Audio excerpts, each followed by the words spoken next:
jungle. या पत्रकार परिषदेचा यामध्ये आपला बॅनर त्या ठिकाणी लावलेला आहे.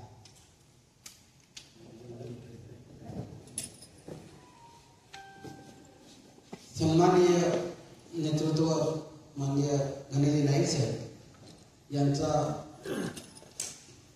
15 सप्टेंबर रोजी त्यांचा वाढदिवस आहे आणि त्या वाढदिवसाच्या निमित्तानं म्हणा किंवा वाढदिवसाला आम्ही काय देऊ शकतो, कारण नाईक साहेबांचे स्पष्टपणाने मत असतो की वाढदिवसाला सामाजिक उपक्रम करा, त्यासोबत विविध उपक्रम करा जेणेकरून लोकांना त्याचा लाभ भेटला पाहिजे, असा जनरली संदेश असतो. आणि प्रत्येक वाढदिवसाला त्या ठिकाणी उपक्रम केले जातात. ह्या वर्षी आम्ही आमच्या टीमने निश्चित केलेलं आहे की 15 सप्टेंबर पासून जो कार्यक्रम आहे त्या कार्यक्रमामध्ये एकूण टोटल आम्ही 100 कार्यक्रम करण्याचा या ठिकाणी आम्ही मनोदय व्यक्त करतो. तसं पाहिलं तर आता हा 100 कार्यक्रम उपक्रम घ्यायचे, प्रत्येक दिवसाला किती घ्यायचे, कसे घ्यायचे, त्याची या उपक्रमाची हे जे उपक्रम चालवला आहे त्याचे निशांत भगत यांना लीड करतो, त्याला प्रमुख म्हणून निशांत भगत आहे.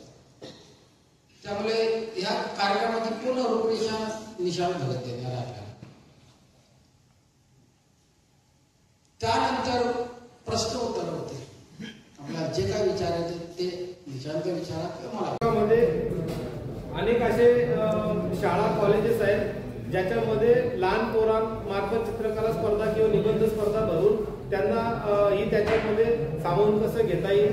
अनेक असे शाळा आणि प्ले ग्रुप्स आहेत त्यांना प्रथमोपचारचं किट त्यांना कसं देता येईल.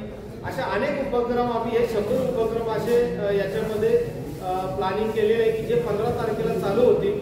15 तारखेला संध्याकाळपासून आम्ही जे चालू करणार ते 2 तारखेला संध्याकाळी समारोप त्यामध्ये करणार आहोत, ज्याच्यामध्ये 15 तारखेला नाईक साहेबांचा वाढदिवस, 17 तारखेला देशाचे पंतप्रधान नरेंद्र मोदी साहेब यांचा वाढदिवस आणि त्या दरम्यानच्या काळात परत नवरात्र उत्सव चालू होईल. नवरात्र उत्सवामध्ये पण काही महिलांना एकत्र करून महिलांचे काही कार्यक्रम आम्ही घेणार आहोत. त्याच्यानंतर मग 2 तारखेला गांधी जयंतीच्या निमित्ताने कार्यक्रम घेणार आहोत आणि मग दसरा आणि दसऱ्याच्या निमित्तानं परत आदरणीय दशरथ भगत साहेब यांचा वाढदिवस, असं पूर्ण हा 17 दिवसाचा कार्यक्रम आम्ही ज्याच्यामध्ये 100 उपक्रम सामाजिक असतील, शैक्षणिक असतील, आरोग्य असेल, क्रीडा असेल, अशा अनेक अंगाने सांस्कृतिक, धार्मिक अशा अनेक अंगाने आम्ही कार्यक्रम करण्याचं नियोजन केलेलं आहे.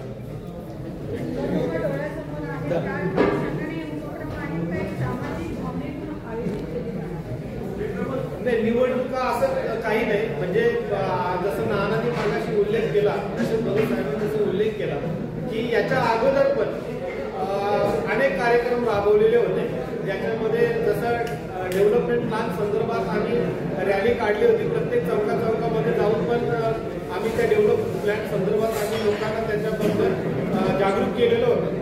पण त्याच्यामध्ये इलेक्शन लागणार म्हणून ते केलं नव्हतं. शहराचं हित जपण्यासाठी त्यावेळेला डेव्हलपमेंट प्लॅन काय आहे हे नागरिकांना माहिती नव्हतं. त्याच्यामध्ये हरकत सूचना कशा करायच्या हे माहिती नव्हतं. हरकत सूचना का घेतल्या पाहिजे हे आम्ही त्यामध्ये सांगण्याचा प्रयत्न केला. नवी मुंबईचे भूखंड जर इथून संपले तर मग सामाजिक सेवेसाठी कुठलाही भूखंड उर्वरित राहणार नाही, अशा अनुषंगाने अनेक कार्यक्रम केलेले होते. आणि तुम्हाला माहिती आहे